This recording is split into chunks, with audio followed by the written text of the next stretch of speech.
Welcome to Jump Shots from the Goal Line. I am your host, Mr. Jonathan Dugan, joined as always by my great co-host, Mr. John Henningsen. We are fresh back from the LIV Tucson Invitational, fully indoctrinated apparently, according to people hitting me up. I'm just so down with the Saudis. It's ridiculous. But yeah, we obviously had a shit ton of content that we posted all over the social medias, whether it's the TikTok, the Instagram, the Twitter. We were deep in it, weren't we, Henny? We were all up in that tournament. We were, we were living, if you will. We were Jesus. no, but we were there. Well, hey, you already went full indoctrination. You gave your Saudi standing ovation, which I don't believe the context of how I was describing it, but we'll get through it together. We'll talk it out. Yeah. Um, but yeah, we were fully immersed in the Live Golf tournament. Like absolutely, like you spent a few extra days out there, so Yeah. you can really speak to it even more so than I can. But um, yeah, man, it was. I mean, I don't know like how much you want to dig into it right away, but that's absolutely what we've been up to. It was a ton of fun. It really was like great to be up close with players, and I'm sure you want to cover a lot of it, and kind of how you want to go about it. Yeah. It's up to you here. I mean, dude, I spent 5 days there, which our listeners might have seen. I put out a couple little recap day episodes of day one, day two, and then I just figured, hey, why the hell am I doing this? It's literally like a 3 minute clip of me talking in a press conference that you can see on the social medias. So I decided to cut that shit out. But yeah, I was there Wednesday through Sunday. Wednesday was just a kind of a player interview day, press conference day. Thursday was the pro am. Friday, Saturday, Sunday was the actual tournament. So it was chock full of activities.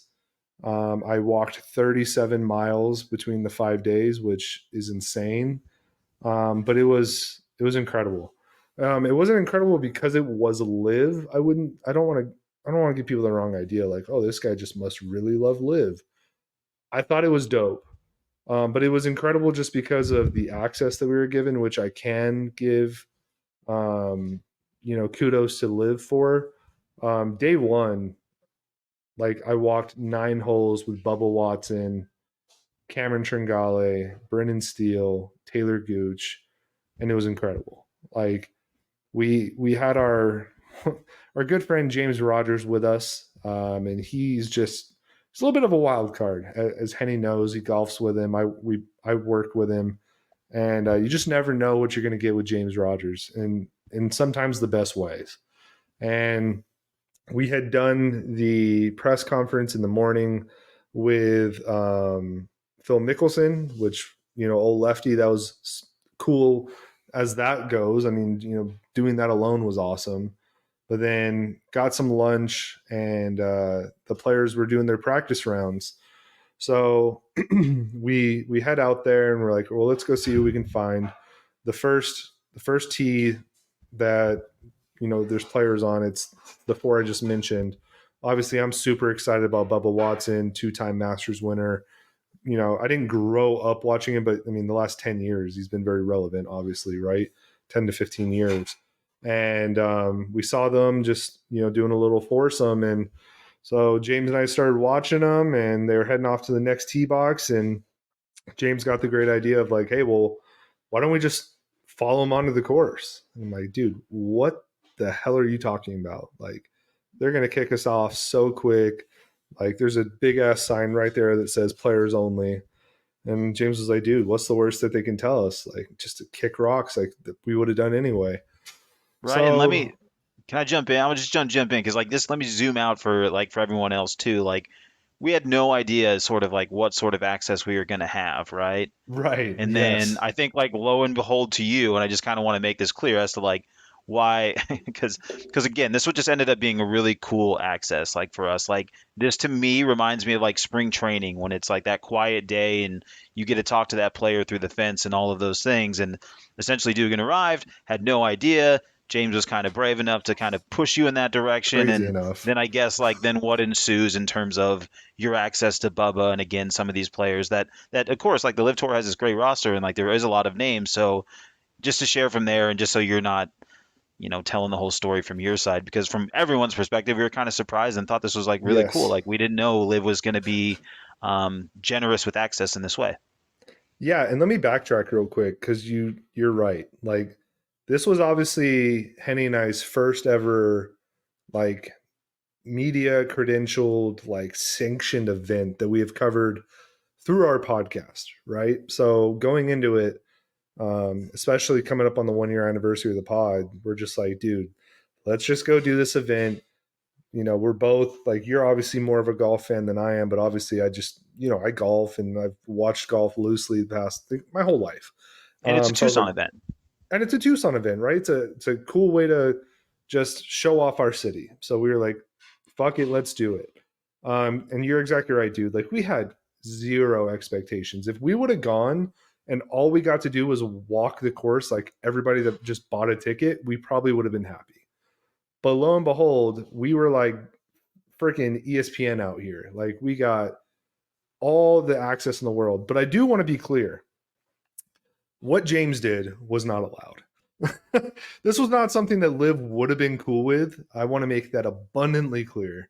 That was just something that good old Jamesy boy was bold enough to do, and I'm so glad he was, because Bubba had some older gentleman with him. I don't know what the relation was. I don't know if that was like his father-in-law, a former coach, or whatever. Right? He was just with him, and James looks at the guy and goes, "Hey, would you guys be cool if we followed along with you?" And the old timer goes, "Well, I'm not going to tell anybody. I don't care." So we had beyond the ropes access. We were literally walking on the course with a two-time Masters winner, a guy that ended up being in the Final Four of the playoff for Liv, a guy that ended up being in like the top 8 for Liv, and then Taylor Gooch, who had kind of a relevant time in the PGA, I believe. You can correct me, Henny. I mean, I think he was kind of relevant at one point. I'm not going to accuse any of these guys of being completely irrelevant, but yeah, he had his day. Like a lot of these guys on the Live Tour, they've seen their heyday on the leaderboard. Not a lot of closers, but certainly guys that you've seen day one, day two leaders. So Sure. legitimate Yeah. tour players, absolutely. Yeah. So, but it was insane because we were literally walking along with them, like part of their entourage. They're talking to us, we're talking to them, not interviewing them in the least, right? This was not an interview. We weren't asking them pertinent questions. It was just guys being dudes, just bullshitting on the course, like any of us do when we just go out with our friends, talking to NCAA tourney, talking about being from California, because James is from NorCal and Tringali was from SoCal. So they kind of were, you know, like jabbing at each other about that, talking about Brennan Steele winning the Silverado, and he had a random resident of the course yelling at him to turn the music down that he has no control over. Just awesome, awesome memories. So that was day one. Like, imagine yourself having no expectations, and that's your first freaking memory is walking the course with 4 awesome dudes. Go into Thursday. Thursday's the pro am, so you have a bunch of rich white guys that paid $12,000 a piece to golf with these pros. Probably the most boring day because I don't give a crap about any of the amateurs, any of the guys that paid big money, right? What was cool though was just like any other day, we had range access. So we are sitting on the range, watching these guys just be superhuman. Like anybody that tells you, by the way, that golf is not an athletic sport is an idiot, right, Henny?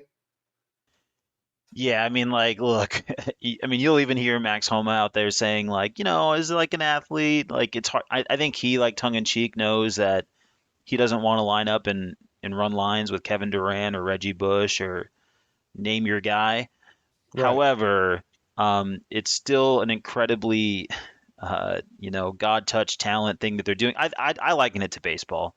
There's just Yes. something Hand-eye special about coordination. being able to hit a ball, and there is something magic to it. And I don't really care what you want to call it, but it is a certain magic. And when you watch someone else do it, for lack of a better term, just simply the right way, um, it you're like, wow, well, this is just It's different. insane because all these guys, and you can criticize the live all you want, and we'll jump into that because right now we're just storytelling.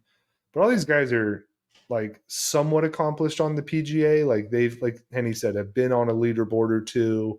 They've potentially won Masters. They've won PGA championships. Like the Liv's got guys, and just watching those guys on the driving range, and anybody that's ever picked up a club and gone to the driving range, everybody knows that it can be the most infuriating thing of your life to go to the range and just suck ass. None of these guys suck. Like, to the worst guy, like Kim, who shot 14 over, he's out there striping the ball, like dead center every single time. And it was insane to watch. But what was cool about Thursday was the player access. Um, I decided that I had nothing to lose. Um, and I was just going to ask some players for interviews for the pod. And I hit up a buddy of Henny and I's named Brandon Gonzalez, and he told us that Abraham Ansir was his guy. I'm not going to lie to you. I had never really like followed Abraham Ansir. I think I heard his name loosely a few times. Like I knew he was somewhat of like one of the young up and comers at one point or something. Um, Decided to follow his warm up, approached him after his driving range session, got a sick interview that's on our social media page. Go check it out.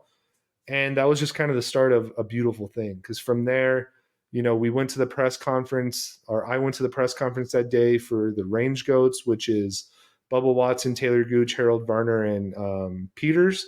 And I got to pose a question to Bubba freaking Watson. And like, it's just, it was insane, just like availability for any of the media people that I will never forget. And then obviously, Friday comes along following the actual round, getting to ask questions in those press conferences. And then, Henny comes along Saturday and Sunday. We're interviewing Harold Varner, having a sick time.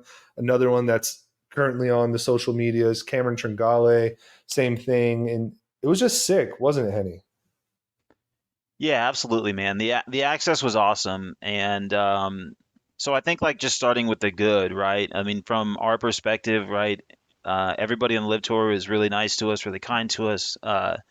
Access was awesome. The players, I would say, just generally speaking, and we can talk about maybe some instances where we saw different, but 90% of the time, those are guys in good moods, acknowledging crowds excited to see them. Um, again, as Dugan mentioned, like having access, like being, you know, actively involved with whether it be the fans or the media, like just kind of chatting it up and certainly not just like living in their own space, right? So, Mm-hmm. very cool, like just a fun environment. And I've been to PGA events, and like just generally speaking, event wise, like it held up. It was a really good event, fun event, and again, like we were lucky and spoiled to get just really up close access. And again, like watching players, get warm, being able to walk the course with them, do all these things, and sort of have interaction kind of throughout the day with everybody is definitely a very cool experience and something I'm yeah just absolutely thankful for. So it was very cool. So from the good, there was some good golf, some good access, and good fun had by I think everyone involved. Yeah. Well, let's talk about like the good that we saw, right? Like in terms of play. And I know you and I have a couple different opinions on it. In my opinion, and again, take this for what you will, right? Like I've watched golf basically my whole life. My dad loves golf. So as a kid, I would watch, the Masters, all the big events, whatever. So I know what good golf looks like. I mean, for God's sakes, I watched Tiger Woods like my whole life, Phil Mickelson, blah, blah, blah. Like I know what good looks like. For me, it looked good. Like you just kind of mentioned it right now, Henny. Like I thought the golf itself, especially with it being a desert course, which is inherently harder, especially with Sunday having as much wind as it did, I thought the golf held up. And I thought the 48 man roster and the team play, all that stuff, it kind of grew on me. I thought it was kind of cool. Yeah, and so like I would agree on some of this, right? Like I do think the field is probably stronger than you think. Hmm. Um, if you haven't really followed along, like it's probably a little stronger than you think. The course itself, just to kind of give some context, we say desert golf, and maybe you're thinking of Waste Management Open. This is real desert golf. This was Yes. Tucson is a real Sonoran desert. Phoenix is um, stolen valor as far as the desert's concerned. I grew up in Phoenix. I love Phoenix, but it's not the same. And there are courses in and throughout Phoenix that are like that. But the reality is the TPC is really a course in the city with some desert features. This is true desert golf where your ball This goes was the astray. Sonoran Desert. Yeah, and you're pulling it out of the desert, and you saw snake videos and all of that stuff, right? It's all happening out there. Yes. So the course really does play tough. And for that aim, just on the personal note, I really did enjoy secretly watching the struggle of some. I Yes. wasn't rooting for the struggle, but I'm also like, yes, you too. So like I there thought is the like same some, thing, dude. yeah, there's definitely some vindication of your own golf game as you watch these guys struggle. But I don't think that was necessarily because of talent, right? The reality is it was a tough course, and especially on Sunday, really windy out there. And I can tell you firsthand, like it just doesn't get worse and more painful. And the players saw that too. Really, Ortiz really took advantage that day. Danny Lee obviously took advantage that day. Yep. But for the most part, it was a struggle for guys out there, and they were posting some big numbers. But it is a good field where I would contend, and again, this isn't even necessarily a criticism because I just think it's take with a grain of salt type of thing. It is a newer tour. They're trying to get going. They're obviously grabbing names. Um, what's hard for, I guess, for me to equate in my mind is I do know some of these players are getting older. I do know some of these Hmm. players are guys that are day one, day two leaders, names that you know, but not names that you always associate with winning. But that said, there's like 18 majors or something like that on the Live Tour. Granted, a lot of those are Phil, Sergio, Bubba, DJ, right? And that's probably the bulk of them, frankly. But Yep. all of that said, like there is real talent out there, and so again, I thought it was a good event. It was good golf. It is. I don't think it was the greatest golf in the world. I'll be frank in that No. it's not the best golf in the world. It's not going to be the most highly contested tournament with the best talent ever.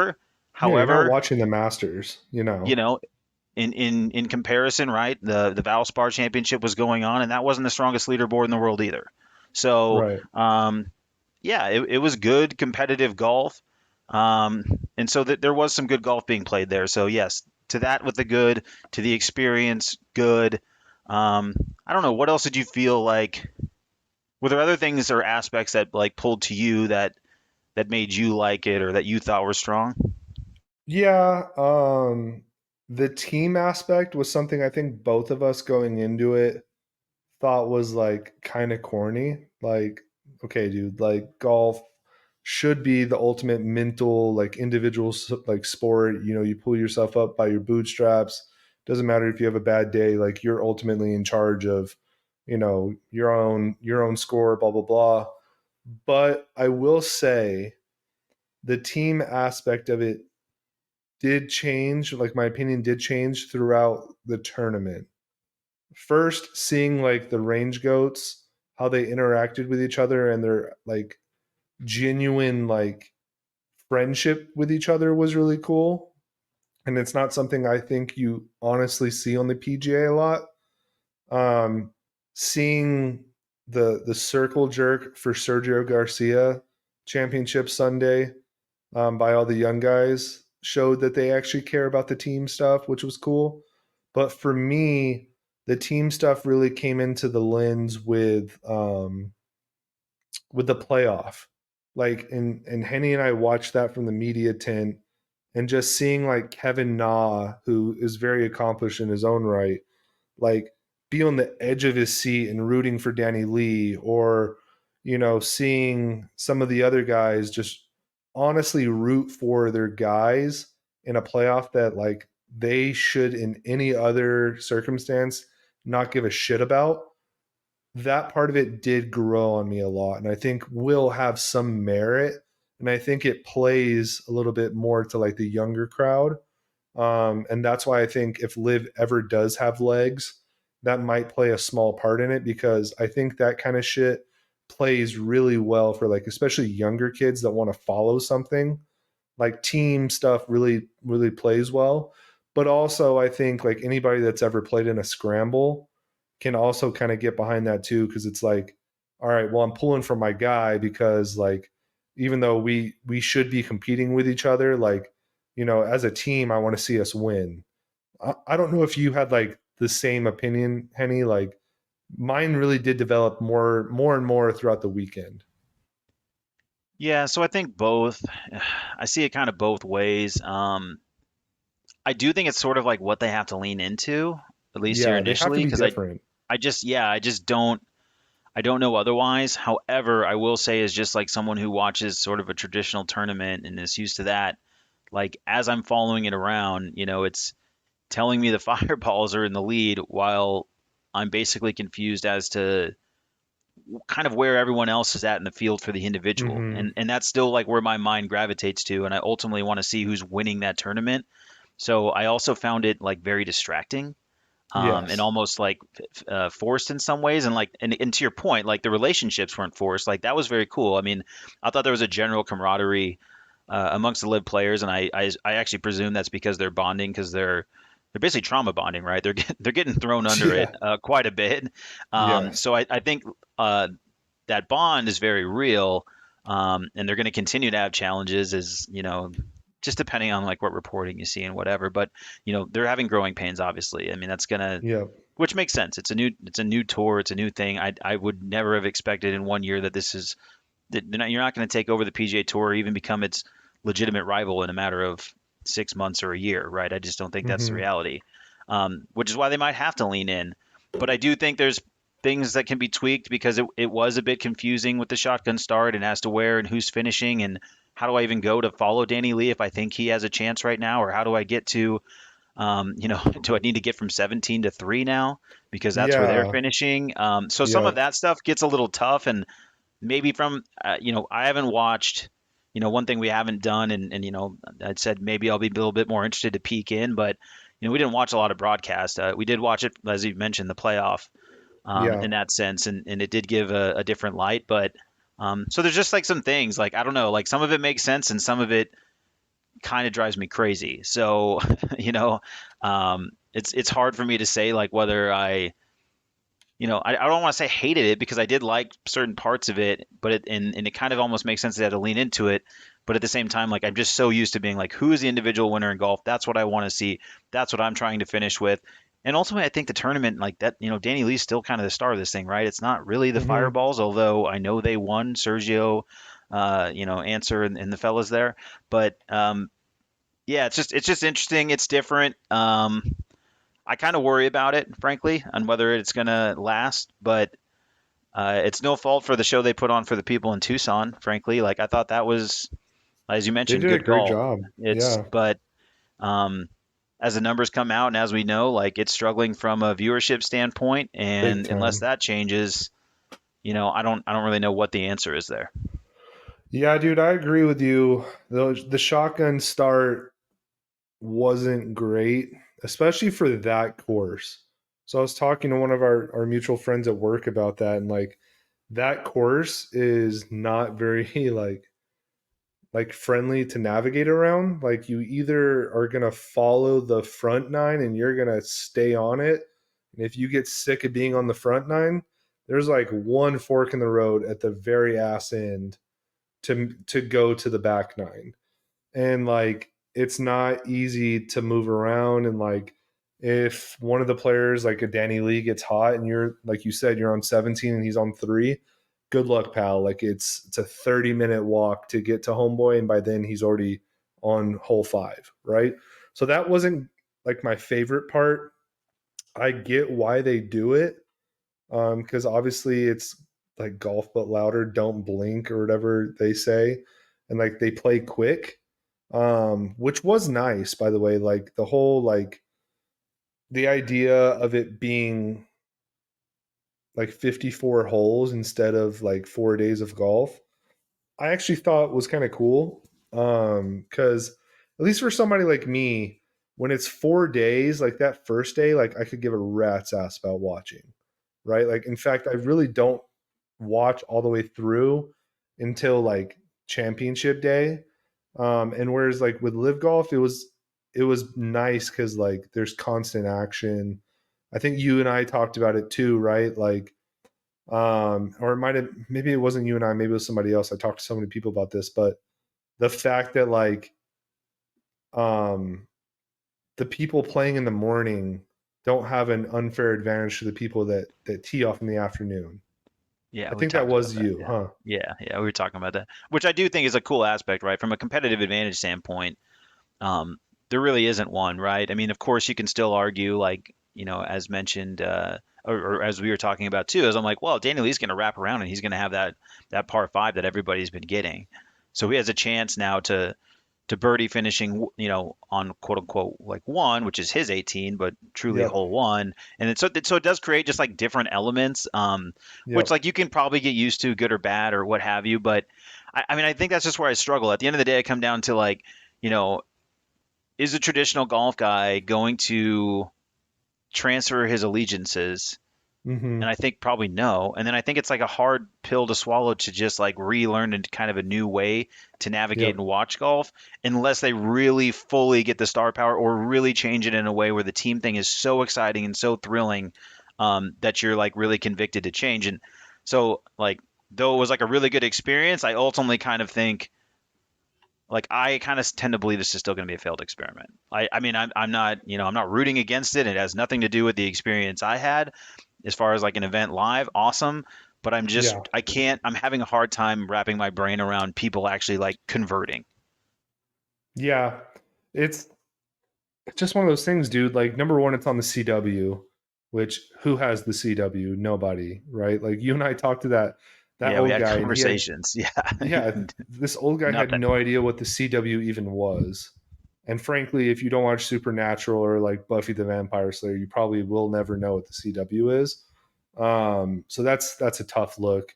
I think until they get on like major networks or even just like FX, I think you even told me that, right? Like FX would be a great play.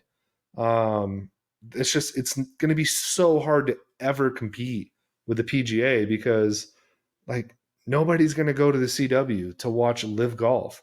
And another thing, like they have a much stronger field than what people think, but it's still it's like 60% of the roster is like, okay, this is pretty competitive.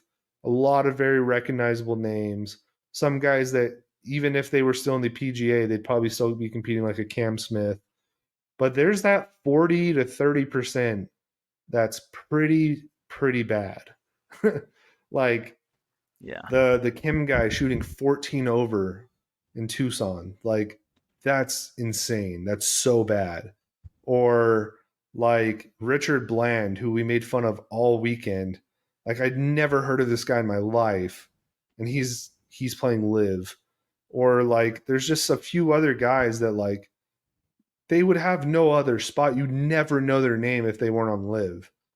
They need to do a better job of backfilling that with some guys, which I think that's going to be in the works. Like you and I already looked into that, Henny. Like there's already betting favorites for like people that potentially could join live, like your Cantlays or your Sheffleys or whoever could end up joining the live, or Adam Scott. If they get more guys like that, then yes, I think it can be more of a competition for the PGA. But until they get a better network, get more guys, like it's never going to come close. Yeah. And the thing, and then the other thing that enters the equation here, then, because now like the elephant has entered the room, is as we come upon these majors, as we come upon conversations around Ryder Cup, and as we come upon all of those other discussions, does Xander Schauffele want to give those things up? Has it Yeah. already costed Ian Poulter potential rite of passage there?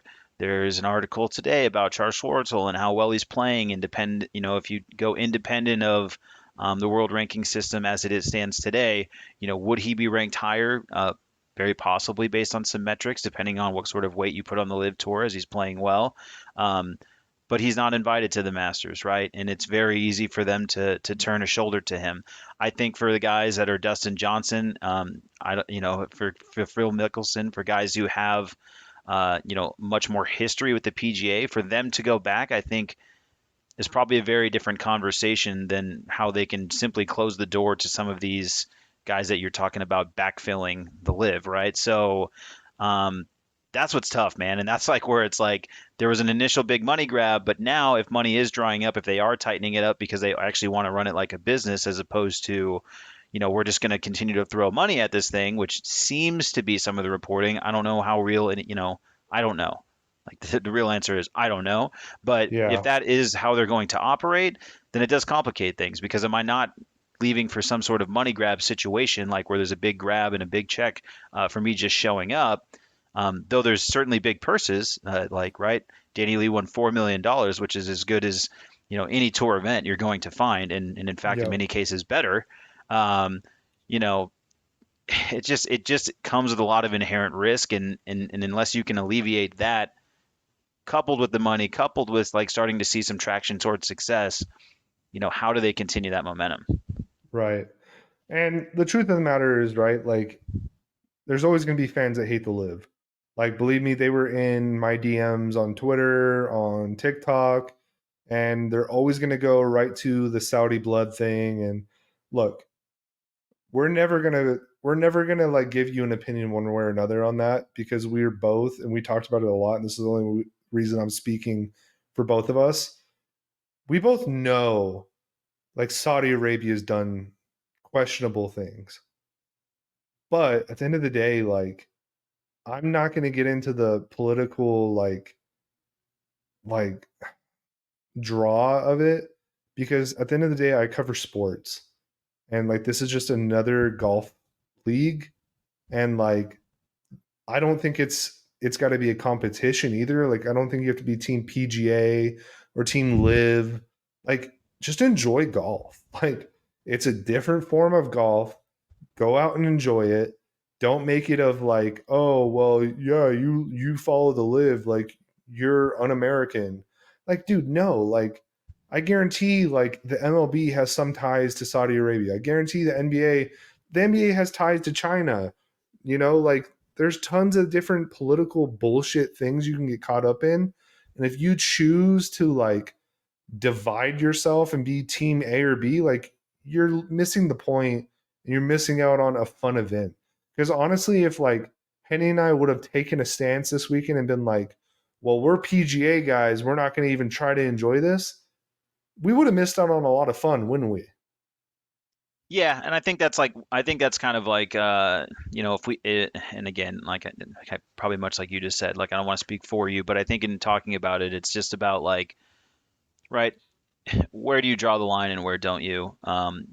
We talked about it. I wear Nikes. Are they always ethically put together? Probably not.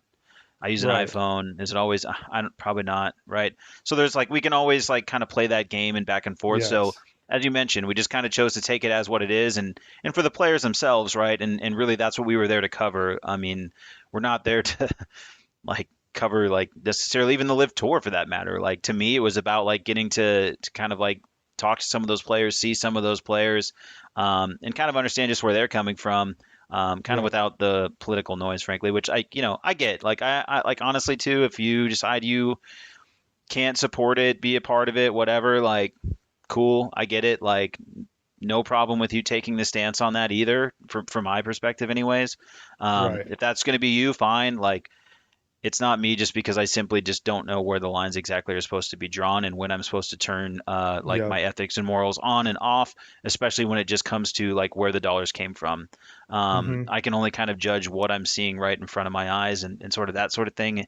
Obviously, all that stuff's terrible. Like like we all know that. Um, I don't know. That part's just like kind of is what it is. It's certainly Yeah, you're not awkward, going to I get rid guess, of it. but Yeah. it's just yeah. I mean, I guess I'll just leave it that because I don't have a good explanation one way or the other, and I'm not gonna defend them or tear them down, frankly. Exactly, dude. And I feel the exact same way, you know. And you know what? I hope that the Live Tour comes back to Tucson. I understand that they have a 3-year contract with the gallery, which I would love to cover it again, and I'm sure you would too, right? Yeah, like I said, it was a fun event. Like the guys that are in it, like right, these aren't the like these aren't the guys you should be questioning about this. Like this is a fight to be fought somewhere else is basically the best way I could frame it.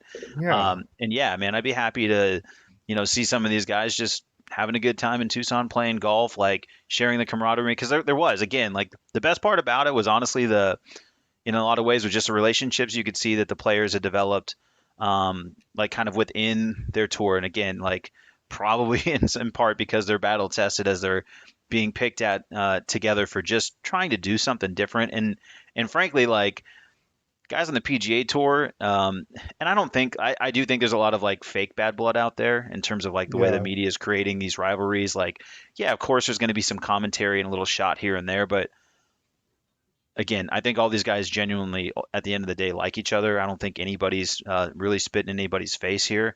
They they've done a lot of good things for the PGA Tour by creating the Live. Frankly, they've upped their pool. They've kind of redone some of their dynamics. The top players are benefiting. Now the purses are getting bigger, generally speaking. So the middle tier to lower tier players are benefiting. And you heard a lot of that conversation from the Live guys as well. So it is definitely a thing that's making golf just better as a whole. So like for that, it deserves some credit too. Ultimately, whether this thing works out or not, it created a competitive environment and created a space where the PGA Tour actually had to take a look at themselves and saying, are we actually doing right by these players? Are we doing anything to grow the game, or are we just kind of resting on our laurels? Yep. So there's some great things that have come from it. And like I said, I think at the end of the day, like I don't know how this live thing really, really works. However, I'm not like rooting against it because it's just guys trying to golf. And that's really what I saw when I was out there. And it's guys like Harold Varner that come from like middle of nowhere, North Carolina, never had money ever. Their chances on the PGA of ever being like, you know, just top five guy or even to match the money that the Live was going to give him, it wasn't ever going to happen. Like, just be happy for a guy that came from Gastonia, North Carolina, and is able to provide for his family and his kids' family and provide to his foundation and have some fun while doing it. Or be happy for guys like Bubba that put in the work in the PGA, won two Masters, and now they have more time for their family. Like, it's not a bad thing. And if you have a question about Saudi Arabia or where the money comes from, go ask Greg Norman. He's super yoked. He's probably busy right now doing frickin' the rowing machine, but I'm sure he can spare some time for you to go ask those questions. He was jacked. And and Like, and huge man crushes out there for no, like still possibly the biggest star out there. like it was insane. Like the whole time Henny and I were out there watching Greg Norman, we were just in awe that like this man is this jacked. Like he shouldn't be that jacked at like 70 or whatever he is. It's insane. So let us fanboy because we're going to. But enough about the live tour. If you guys want to go look at the sick content that we have, it's all on our socials. It's me and Henny asking questions in press conferences. It's one-on-one interviews. Um, Hell of a time. Go check it out. And if you like it, comment on it. Follow us on socials. It's all there. But with that said, it is time to move on and talk about some other sports because we haven't done this in a while. Um, First of all, the World Baseball Classic happened last night. Japan finally got some revenge back for World War II with just striking out Mike Trout in the ninth inning. What were your thoughts, Henny? I mean, it was a good game last night. I mean, I'm not going to pretend like I was into the World Baseball Classic the entire time. I don't think you're going to pretend to do it either. It's No. comes to a championship game, and obviously, America is going to have a tremendous amount of talent. I think everybody knows Japan's certainly a super well respected like world power when it comes to baseball. You're facing off. You're getting Otani and Trout, or at least you think you're going to get it. And to actually Yep. get that in the top of the ninth with the game on the line, you're in a one-run game. And for Otani to strike out Trout, two Angels going at it, which is hilariously tragic because the Angels continue to be like, man, this is the best two players in baseball. They have to be good, right? No, no, they're not. But on the plus side, you get them both at their peak and at the peak of their powers facing off in a game that matters. It's in Miami. The vibe's good. A lot of people are interested. It got really great ratings. Uh, Yeah. It's cool, man. I mean, it's those kind of things that remind you of like, or at least reminds me of like, man, I do like love baseball. Like I don't hate baseball. It just has changed into a painful thing. But this brought like those good feelings again. I thought it was a fun game and I enjoyed watching baseball for a little bit. It was kind of fun to dip into it for like a night, right? I don't know what Yeah. that means, but that's pretty much what I got from it was just like, this is fun tonight. Can baseball be fun? Apparently it can, dude. They did it right. I was listening to Pardon My Take, and they were talking about um, the like views on social media posts, and the World Baseball Classic was getting like twice the amount. It was insane, like 2 to 3 times the amount of views. So they definitely they put on a great event. For me, it's always fun to just like you get all the Latin American countries involved. They all have like insane talents, but also their fan bases are insane. You get the Japanese that are just pumping out so many great players, the Koreans. Um, and then you obviously have Great Britain, who just puts out the worst uniforms known to man. And then like Big Bad USA makes it to the final. So there was a lot of cool storylines for sure. Yeah, and I honestly don't have like that much more than that. I just thought it was cool. Like it just reminded me that baseball can be fun. I don't think there's really anything that you can do to capture this. People are also like, "Is this better than the World Series?" And I think it spurred a lot of conversation. I just think that was a special moment, and hopefully you caught it last night because like you're not generally going to get Otani versus Trout to Right. finish out a game. I mean, you just don't. You're not going to get two Hall of Fame great talents. Like we're talking about Otani in the same likes and same breath as Babe Ruth.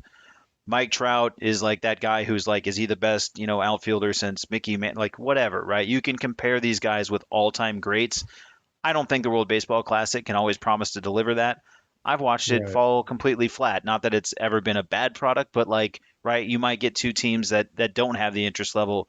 I just think it was special. It was a one kind of night sort of thing. I think everybody kind of jumped in, was all into it, and it reminded you that baseball can be really good, but I guess kind of like our last conversation, the ask of it always being that good might just be too much. Yeah. So don't get your hopes up. But if Yeah. you watched it, it was fun. Yeah, So it's a win for you. If you watched it, it's a win. But that's probably the last time we talk about baseball for 6 to 9 months. yeah, unless just something insane happens, which don't count on it. Yeah, like will we Anyway, mention Otani maybe? Sure. Will we mention a player here or there? Yeah. Are we going to cover the AL Central race? Probably not. yeah, this is not the podcast for you. Other than that, man, Aaron Rodgers still isn't traded. So what's up with that? Yeah, what are we doing here? I tend to lean at this point that now Packers are in full FU mode, right? They have to be. I mean, they have a weirdo, but a generational guy who is at the end of the road, but is still very productive. And they also know that the Jets are just slutting themselves out for him. So all these moves that you see the Jets doing, like today they traded one of their wide receivers to the Browns for a second round pick. They're just loading up on picks now because they know that they have to be the guy because Aaron Rodgers went on Pat McAfee show and said, I want to play for the Jets. So now they have to do everything in their power to make sure that the Packers cannot say no. Yeah, Do you think I Rodgers. got that right? Yeah, Rodgers screwed him, right? Kind of. Very Rodgers Like, move. yeah, like that's what I'm saying. I guess like it felt like at some point the Jets kind of had the hand because like Rodgers was likely wanting to be out. He was going Yeah. to force his hand quietly, presumably, and ultimately for them just to get off the contract if they wanted to move forward, whatever. But then to your point, then he goes on the McAfee show. He says all this, like, kind of says, like, basically, I do run this show.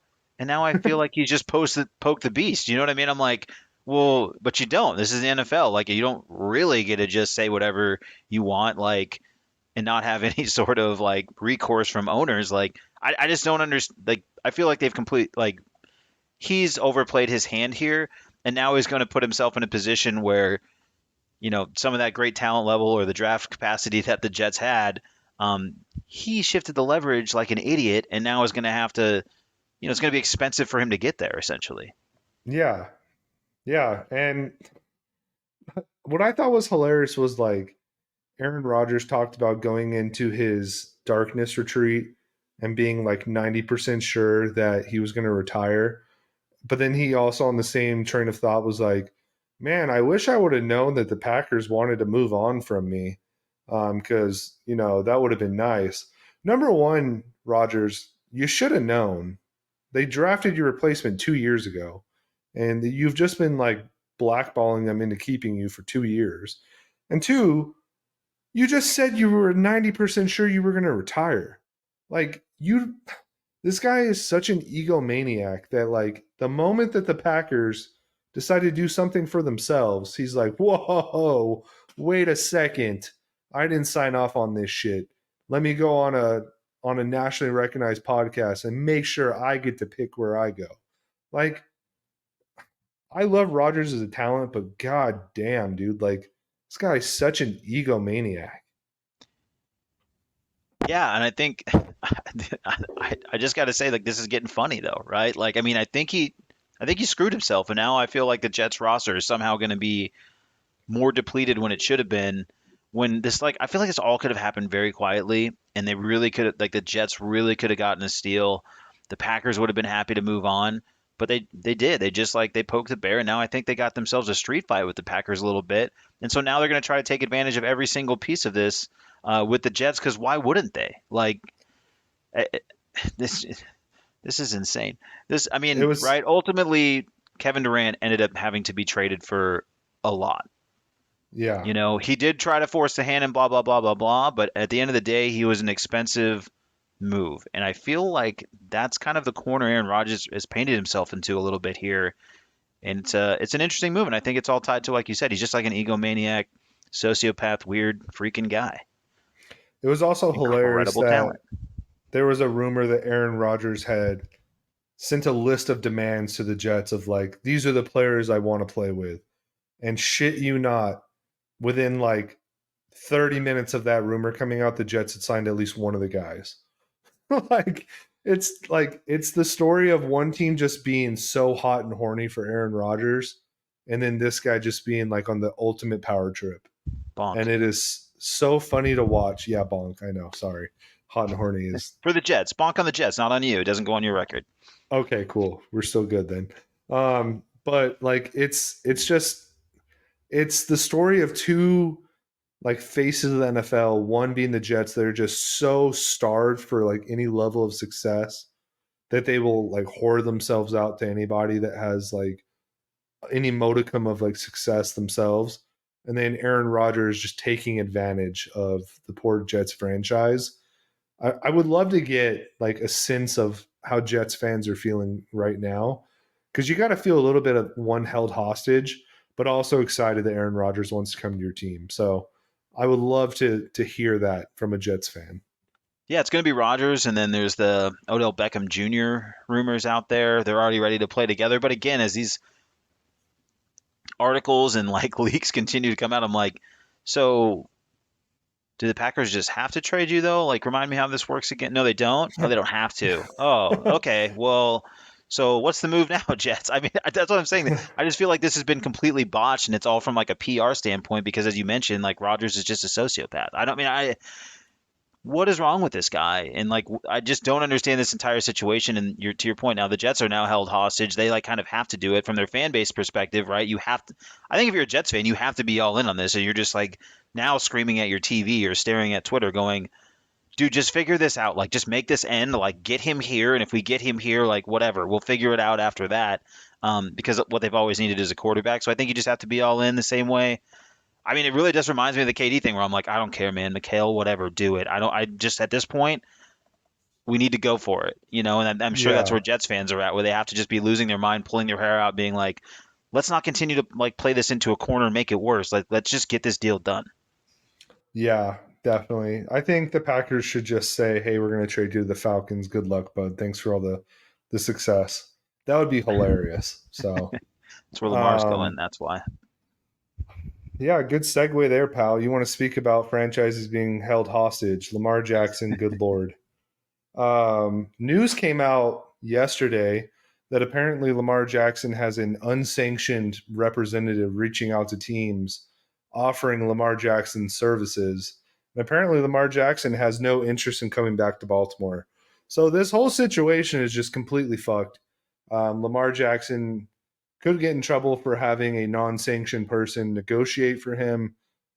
The Ravens are at a standstill. They're not making. They're one of two teams, us and the Jaguars, that have not made a single move outside of re-signing their own players because they're just in Lamar Jackson hell. With a player that apparently doesn't want to come back, he's now telling teams, "Hey, I don't want a fully guaranteed contract. Actually, you can still give me an over $200 million contract, like the one the Ravens have already offered me. But I would just not from the Ravens, and I'd love to go there. It's just such a dumb situation, dude. Because if he is, I mean, these are always just rumors, right? Until they're substantiated. But if So he is Aaron really Rodgers telling, for Lamar Jackson, straight up. Who says no? God, that would suck. I would hate that so much because the Packers would be so Yeah. good and we would suck, and I'd have to root for Uh, fucking Aaron Rodgers. God, then they don't trade put that Jordan out Love for there, like dude. 5 first-round picks to Please the don't do Jets. that. All right, just don't. Sorry. Oh, Oh, it's God. funny though. But yeah, sorry, I didn't mean to kill your momentum, but I just like as I'm thinking it out loud, I'm like, what if the Packers completely flip? Yeah. I'll cancel this podcast. That's what I'll do. We'll go off the Just air forever. just an hour of Dugan heavy breathing on a microphone. Yeah, dude, for real. Just counting down Uh, from 5 so slowly. so gross. But like that's the thing, dude. It's like, what does Lamar want? Like, he's on Twitter like clowning like anybody that reports on it. He's like putting. I know you don't follow Lamar Jackson on like social media, I Henny. do. I follow him on Twitter for sure. Okay, but not on Instagram, right? No, not on Instagram. You're right. I'm less athletes on Instagram.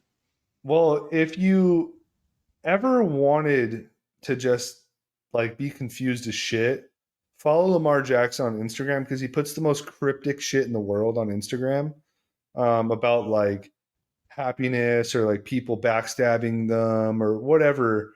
And like like as a rational fan, I couldn't think it's all about the Ravens, right? Well, no, I definitely do think it's all about the Ravens because like that's just what this guy's doing.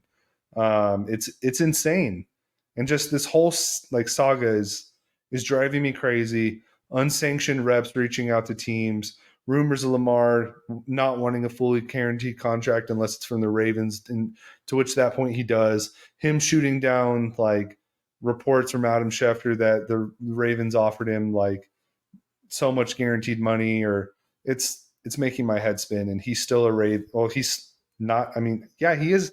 He is still a Raven because they put the franchise tag on him until he's not. But he isn't really in spirit, and it's infuriating me. I don't know what to do anymore. Yeah, and I mean, is there any light at the end of the tunnel in terms of this? I mean, is there a move? Because this is like a situation where it feels like, the Ravens have minimal leverage, unless something changes. I'm not saying they have none. Obviously, with the tag, they're going to have some recourse, but it's definitely, I feel like it's limited compared to sort of the conversation we had, like, hey, can the Ravens get ahead of this, make a move, and, like make some sort of blockbuster trade? I feel like we're kind of past that, right? I mean, I could be reading it wrong, but is Well, that that's sort of another how it aspect of feels? this, right? Like you have all these teams saying they don't want Lamar, so it's like, well, what are we doing then? Like there is no trade to be had. Like the only team that's batshit crazy enough to make a trade like for Lamar is freaking the Colts. And that's literally only because their owner is like a drunk that will push all the chips in and do it. Jim Irsay is a crazy mother effer, and he would do it. So that's the only thing I can see happening. I'm I don't sorry, know brother. though, man. Yeah, It I'm sucks. sorry. I'm sorry. I'm I'm going sorry, through it man. right now, I can dude. hear. Yeah, I Like can hear it. See, it got heavy in here. it did. It got real I'm heavy, having a good man. time. I was like, man, we got through the Saudi stuff. That seems light now. I don't know. Uh, I'd rather talk about Saudis than freaking Lamar Jackson contract talk. was When like, I was don't the want to last get time, political, but do you want to talk about Lamar? Yeah. dude? I mean, like, when was the last time we talked about a player's contract and it was this insane? Like Kirk Cousins, maybe? Like maybe, Yeah. but like, I mean, it does it's not come like up, he was on. but you're right. He It's wasn't weird. on. It's He was gotten on weird. social media, like freaking, like subtweeting his team. You know what I'm saying? Like, man, I just don't know, dude. I don't know. I am a big fan of So, cryptic tweets and cryptic social media, though. And, like well then, there is like as a pure voyeur, as someone like not involved, not invested, cryptic tweets are like kind of the best, right? Like, now who doesn't love those eyes? You know what I mean? Like you get those eye emojis. I don't know what it means, but I'm excited. well, let me tell you, dude, you're gonna want to follow Lamar Jackson on Instagram because it's a wild ride. It's like for every like Kodak Black music video he puts on there, there's like five cryptic like memes. So, you know, I hope you're doing it right now because Yeah, it's yeah. Well, I already looked through today's stuff, and honestly, a lot of biblical context today that I'm not going to read into during the pod. But yeah, I am seeing that there might be a God's plan out there, if you will. it's so stupid, dude. It really is, and I hate every aspect of it. Outside of that, not a whole lot happening. I think NFL draft wise, which probably I would say either like next week or the week after that. Maybe the week after that, we'll do more of like a an actual like preview of the NFL draft. But I don't know if you saw today, but Josh McCown, who has been recently hired on the Panthers um, coaching staff, was seen in a video talking to CJ Stroud from Ohio State, saying, "Hey, when you move to Carolina, we'll get out here on the court," or something along those lines. So they have the number one pick. What are your thoughts, Henny? Would you take Stroud over somebody like Bryce Young or Anthony Richardson? I can see it with Stroud. Um, he showed a lot in the playoff there, right? The questions. I mean, we talked about it in this game or on this podcast, I should say. But we talked about that game, like, right? He showed mobility. He's always had an arm. He was a top kid coming out of high school. Mm-hmm. Nothing's really changed, right? So that evaluation doesn't shock me. If they fall in love with the guy, I mean, that's as simple as it gets, right? An organization gets a guy in, they fall in love, and suddenly you can be the number one pick, whether you're the number three talent, seven talent, nine talent. As a quarterback, if that front office is in, they're in. So, Yep. and I don't really disagree with it. I don't have, having watched Bryce Young, having watched Stroud, like, I like both of their games, and I don't think they're like too dissimilar. And because Yeah. of Bryce's size, I get, if there's some questions there. Um, but I mean, I'm not as much as I love Anthony Richardson. I don't think that's the move. Like that is not Dude, like that does not feel like surefire number one. It feels like a really fun wild card first round pick if you want to take a flyer on a guy and you're, a team in that guessing game still. But um, there's been some yeah, real I wouldn't be smoke, dude. shocked, It's man. I get crazy. that pick. Yeah. Yeah, there's been some real smoke around Richardson going number one, and I'm like, I don't get it. Like you and I talked about it last podcast. Like, watch his tape wasn't great. All the intangibles in the world, but like, watch him play Tennessee, watch him play whoever. Not he's not a finished product, right? And that's not who you take number one. Right. Stroud, like, especially in that playoff game this year, was really good. But also a guy that's not extremely mobile or wasn't asked to be very mobile at least. So interesting. But with Reich as his head coach, um, that is kind of the profile of guys that he works well with, right? Like guys that are like strong in the pocket, can kind of toss guys off of them. Like I think of Carson Wentz before he sucked. Um, Matt Ryan, they tried to make him fit into that, which I think at one point maybe he could have. So I could see CJ Stroud fitting in with like Reich's offense for sure. I just think Bryce Young's incredible. Like I think he's an incredible quarterback. So whoever gets him, probably the Texans are going to be very happy. That's my thoughts.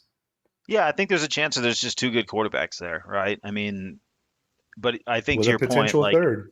yeah, and I think what you with your point though with Reich, I mean, right, he loved the Phillip Rivers.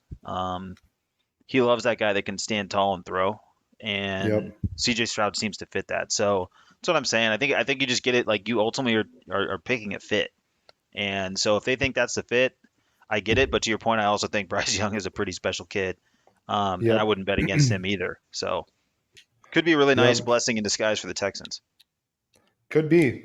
Well, I think that's enough NFL draft talk for now because, like I said, we're going to highlight it in a couple weeks. I think obviously the most pertinent thing to talk about is one of your favorite things, March Madness. I think we probably need to address the elephant in the room, though. Um, both of us, our favorite team is out of the tournament. We obviously were at the Live Tour. Well, I was at the Live Tour. Henny was actively texting me in just like abject not disbelief, but just like abject horror that it was going on. Um, Uh, Arizona lost to Princeton, so there's that. They're out of the tournament, and now every Euro that Tommy Lloyd's ever recruited or inherited is now in the transfer portal. So, John, thoughts? um, yeah, I'd basically text you early in the first half, like, hey, this could be it today, just so you know. The run's over probably. I'm not saying for sure that it is. I'm still trying to hold on to fandom here, but not looking good. Even in the first half, I had a lot of doubts. And it continued, and I've had doubts about this team all season. So for any of you that actually talk to me day in and day out, I didn't come on the Or listen to podcast and this scream about it, podcast? but I've definitely hinted at the fact that I have some serious questions about basically just roster construction. I think Tommy Lloyd's a good coach, so I don't want to misconstrue that like the guy doesn't know what he's doing or that he can't coach. But the reality is at Arizona, you also have to recruit and tie that with Yep. players. He hasn't done that to this point, which may be fair. It's only been 2 years. He inherited a lot of good talent, so maybe not a ton of openings in the roster to do so. But he sure has some openings now. And it certainly sped up the clock on what we think about Tommy Lloyd real quick because when you have three guys enter the transfer portal, two seniors that were transfers that are going to be graduating, that leaves a lot of open roster spots. And with only one incoming guy outside of the top 100, there's a lot of questions around this roster. So if you're an Arizona fan and you have the answers, please tell me so I don't panic. But I see a lot of flames. Yeah, it's definitely put up or shut up time for Tommy because the Euros are leaving in mass exodus. I did. I don't know if I'm even supposed to do this. I know he's not going to. He doesn't listen to our show, so I'm obviously part of some message boards, which I know is geeky as shit. You can call me a nerd all you want. Jason Shear did put on the message board that if everything goes Tommy Lloyd's way, which I guess, you know, as soon as you hear that, you should probably like be like, okay, this guy's probably full of shit. But he said if everything goes Tommy Lloyd's way, the roster is going to be stronger than last year and we're all going to be happy. I am under the firm belief that I will believe it when I see it because Tommy Lloyd has not recruited anybody outside of the one guy that's probably going to go to Louisville. So I'm interested to see what he means by that. Like, who could he be bringing in that will make us happy? Who's going to enter the transfer portal?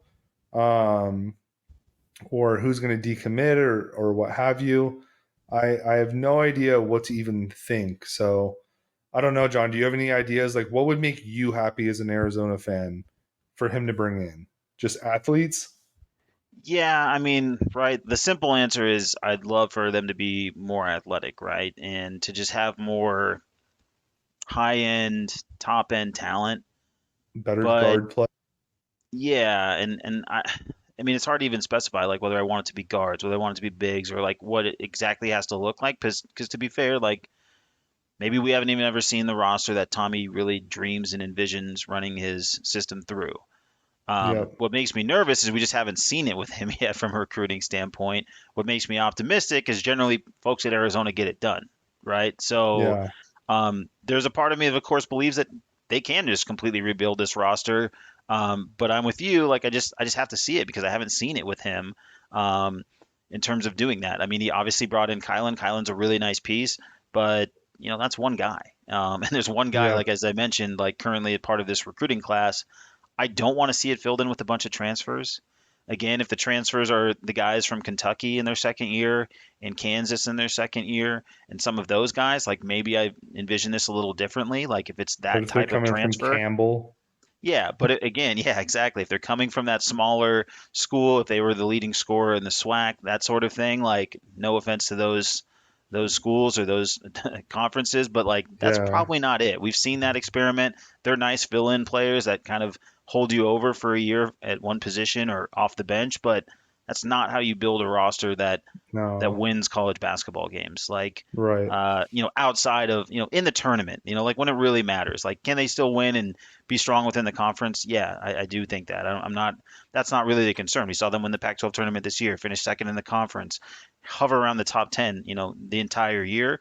But when push came to shove, we saw a team that clearly was devoid of talent. Princeton honestly looked every bit as athletic as Arizona, and there's just no excuse for that, in my opinion. Like, I can't envision a world where that continues, persists, and we're happy as Arizona fans.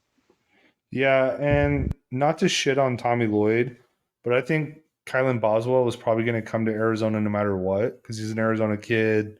Sean Miller was already recruiting him too, so a part of me thinks like that's not really even Tommy's guy.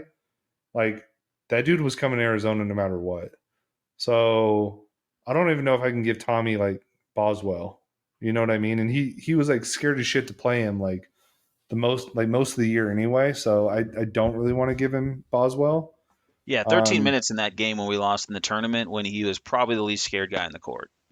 yeah, it sucked. So we'll see what happens with Arizona. Hopefully Shear's right and we're actually happy by the off season, um, off season end. But I have my doubts because Homie just does not recruit very well so far. When we're getting the Dylan Andersons of the world who don't do absolutely anything all year, and that was like one of your top recruits, it's a little scary. Whispers So he may hit the transfer portal as well, so also love that. Um, yeah, we're screwed. Yeah, that it is what it is, right? yeah, so Um, it's he's got to overhaul the entire thing, man, and that sounds scary. I mean, that can be great, and you can do it in college basketball, but again, it just feels like a very big ask, as we mentioned, from someone we haven't seen it from. I know we're just repeating ourselves now, so maybe it's time, but that's where we're at, Arizona fans, and I think we all know it. so let's talk about the tournament as a whole, though, right? Obviously, we've had some big upsets. Farley Dickinson made a run. Their coach is already off to greener pastures. Um, Florida Atlantic made a run. They're still in it, I believe, right? They're going to be playing. Are they playing Tennessee? Is that who they're playing? Yeah, so FAU's still in. They're going to be taking on Tennessee, so they're one of the Cinderella stories, if you will. Princeton carried on. They'll face off against Creighton, so at least God bless Princeton in winning another game. And now they'll face a team that Arizona handled. So presumably they're going to have, I presume they can play with them. If they can play with Arizona, no reason they can't play with Creighton. Um, I don't know. Is there anybody? I don't think there's really anybody else from a huge Cinderella standpoint. But we do have some good matchups in terms of, Gonzaga versus UCLA, a rematch of that Final Four a few years back. You do get Alabama versus San Diego State. Obviously, Yep. Alabama's been a heavy favorite. Houston, Miami.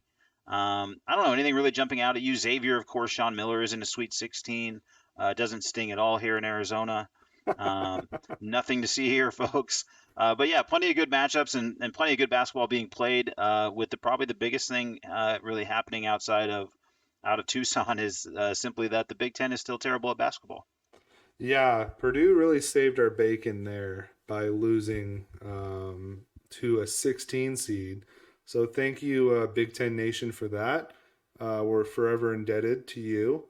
I think the game I'm looking forward to the most would probably be that Gonzaga UCLA game. UCLA is pretty banged up, but I like their chances strictly because Mark Few sucks in the tournament. That'll be one I definitely would like to tune into. And that Houston Miami game, um, Coach Coach L, or I can't ever say his last name, Lornaga, Yeah. whatever. Yep. He's just a tournament fiend. Like he turns it up every NCAA tournament. And Houston, I mean, we saw them up close and personal last year, and Calvin Sampson or Simpson or whatever, how you say his name, he Samson. Yeah. uh he's got those boys ready to go. So that'll be a lot of fun. Alabama SDSU. I'm pulling for SDSU. I don't think that they can pull it off, but it's cool to see a Mountain West team actually go far in the tournament because, good lord, they were terrible last year. So definitely some cool matchups. FAU Tennessee. Tennessee should beat that team, but we know their head coach. Uh, he's gotten farther than I thought he would, but the old rascal still struggles in the tournament. So we'll see, man. Some pretty big matchups. I mean, which ones are you going to watch? Yeah, I think the same game that you mentioned in terms of Gonzaga UCLA, obviously being out on the West Coast, I think that's definitely a game of interest. I still think UCLA is super tough, and I wouldn't bet against them. I just wouldn't. I just think they're tough. It's a senior-led group. I know they've had their injury concerns, so that depth is going to be an issue. But if they can somehow stay out of foul trouble and play a clean game, I think they can certainly handle Gonzaga. And the other game that's really interesting to me, and probably we haven't really mentioned yet, is UConn versus Arkansas. Oh The yeah, Must Bus, kind of like must some of the other bus. coaches you mentioned, like he wins, right? And definitely was one of those names that was floated for the Arizona job, and definitely someone I was rooting for, and also doesn't sting. But uh, they're certainly have looked good, and they're going up against a UConn team led by the other Hurley. Shout out to ASU though for making it to the round of 64. I know that was a big deal for you all. Congratulations, well deserved to make it into the actual tournament, guys. That was big. I'm not going to lie to you. For some reason, I still thought that Kevin Ollie was the head coach to UConn. So thank you for the subtle reminder that the other Hurley is in charge at UConn. That's literally Um, years. That's how. That's exactly what happens in college basketball, though, folks. So you're not alone there.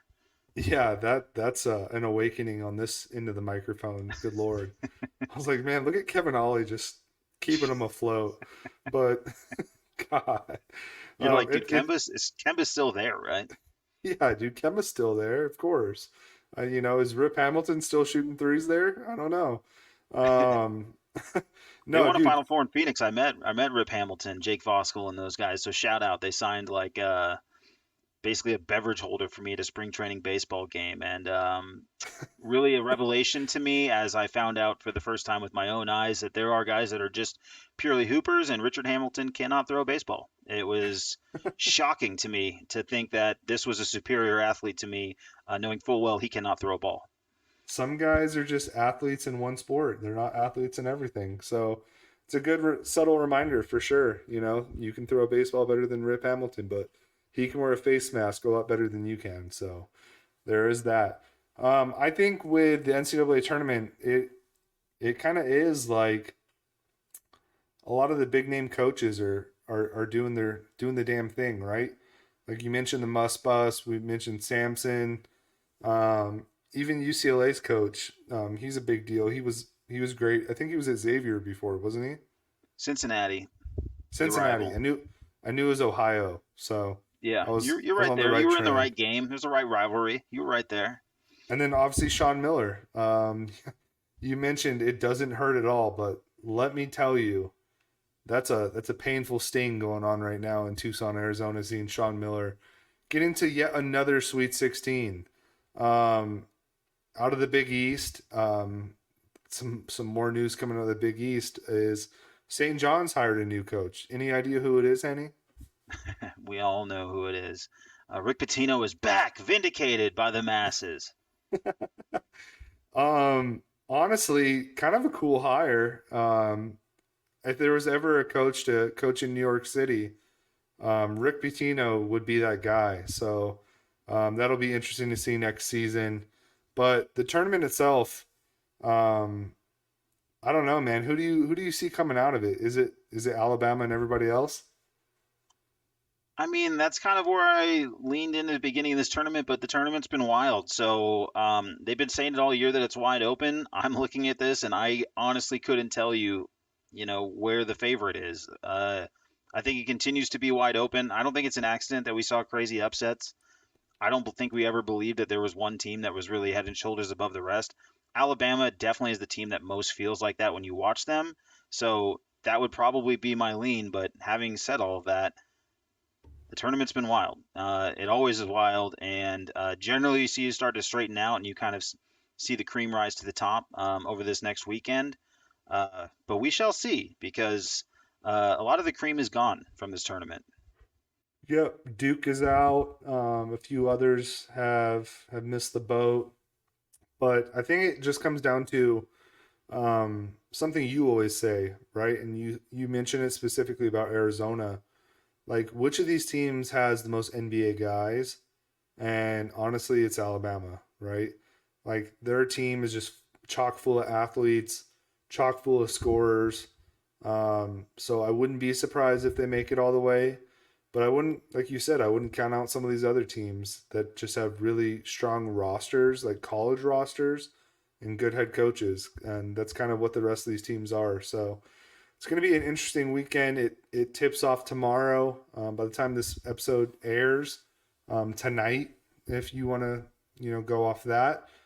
So we'll be we'll be celebrating my birthday tomorrow, doing a trivia night, drinking some brewskis. I'm sure they'll have the games on the TVs there, so we'll be following along. It's going to be a lot of fun. I love March Madness, dude. Honestly, in terms of like sporting tournaments, it doesn't get a whole lot better than March Madness. Wouldn't you agree? Yeah, man, it's absolutely you're spoiled, right? You have games going all day. Everything matters. It's all single elimination.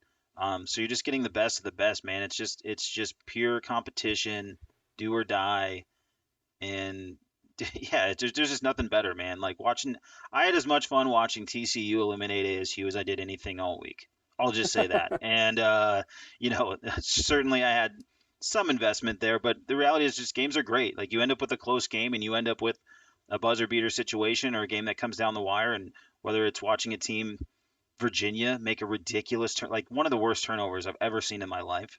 Yep. Uh, you know, the Thrown heave across the body. going across the body. I mean, that's everything you tell a quarterback not to do. Laid over the middle. Thinks he's heaving it. I think the entire length of the court makes it all the way to half court. They come down and they bang a three right in Virginia's eye. The tournament's awesome. It always breeds chaos. So I look forward to it. We certainly missed a little bit of it covering the golf event, but I'm looking forward to diving in a bit more this weekend and following along. Yep. Other than that, man, not a whole lot else going on in the sports world. Paul George might have destroyed his knee yet again. So we'll see what that holds for it. So NBA is constantly evolving. Jokic is now not the MVP favorite because Kendrick Perkins' voice was heard around the world. And now people are questioning Jokic as an MVP candidate. But I don't want to speak too much on that because I'm sure the next couple weeks the NBA just landscape is gonna kind of unveil itself as well. The Yeah, only other it is okay, news, by the way, to let the whole season unfold before you vote. yeah, that's true. That is a Like thing I'll for just say sure. that, right? It's okay to let them play all 82 games and then decide. I'll just say like that's where I stand on this whole thing is, hey, we could just let this all play out, see who actually finishes in first, see what the numbers really look like. These last 2 weeks to 3 weeks are certainly going to matter, so just let it play itself out. They normally get this thing right. The MVP is not the most important thing in the world, but you know, I would say like a good 75% of the time they get it right. It's not exactly like the Oscars where it's miss after miss, and we're like, what movie won? You forgot what? Yeah, No Jaws. Like it's not really that situation. It's going to be a top three guy, and it follows storylines, and it is what it is, and it'll shake itself out. I just am on the school of thought that I really don't want Kendrick Perkins to be validated. So I'm pulling for you, Nikola Jokic. I hope you get your third straight MVP. For a couple points, obviously, as a large white male that plays in the post, I would love to see you win another MVP. And also, I just don't want to see Kendrick Perkins have anything to back his play on as analyst. So there is that aspect of it as well. So I'm pulling for you, Nicola. So keep it up. Finish strong. Outside of that, really the only other news we have for you, we did put in for media credentials for the USA Mexico soccer game on the 19th of April. So stay tuned to that. We may be attending that and getting some sweet coverage on the social media pages for that. So keep an eye out. We'll put some stuff on the socials if we do get those credentials, and hopefully we can have some more fun and put out some sweet stuff for you guys to follow along with, because that game, I mean, the Mexico USA rivalry in soccer is unmatched. There's an awesome documentary on Amazon if you want to go watch something this weekend when you have some free time. Look that up. That's awesome. So if we get those credentials and we can kind of get a firsthand look at that, I know even if you don't follow soccer, that might be something cool to look into. Outside of that, Henny, do you have any closing words for this episode? No, I mean, I think Jaw's back. I think the biggest case for racism in the MVP voting would be the reaction to everything Austin Reeves does. So something to keep an eye on. Yes. Just The probably not the NBA best look. releasing an hour-long highlight reel of Austin Reeves was very telling. So maybe where there is smoke, there is fire. Although I'm definitely not like Perkins drives me absolutely insane. So I know where you're coming from, because Perkins is just like, why are we listening to Kendrick Perkins? Like, like Right. in what world? Like we don't listen to Bill Cartwright. We listen to Michael Jordan and Scottie Pippen. Like I don't understand, but it is what it is. But no, I think Ja being back's kind of the only other thing we maybe didn't touch on. I don't really even care at this point. It's whatever. Glad he has resurrected himself or whatever the heck is happening. I don't even understand. But I think that's it, man. It's really the NBA's like completely in flux. It's all injury laden. I can't believe we've been saying this all year, and it's so stupid. Where I guess we're just gonna have to wait for the playoffs. That's it, dude. It's all the storylines in the regular season don't matter in the playoffs when the one seed goes down. So we'll see what happens. Stay tuned to Jump Shots from the Goal Line. Please subscribe. Please leave a comment, leave a rating. Check us out on social. Twitter, you can follow us at Jump Shots Pod. I was putting out some content from the Live at Dugan Football. Henny puts out some hilarious tweets at his own personal page. You want to plug that real quick? I think Yeah, it's just just John Henningsen Henningson, John, man. right? Just simple at John Henningson. Yeah. Yeah, so follow us there on Twitter. The Instagram had some awesome live content that you can go back and look at. The TikTok, same thing. So, just go ahead and follow us out on the social medias and interact with us. We love that. Unless you're jumping in our DMs and you have 2 followers and your name is Boycott Live, that's just nonsense. So just stay out of our DMs. Outside of that, it's been a pleasure. Hopefully, you guys are loving the content, and we will talk to you next week. Have a good one. Bye.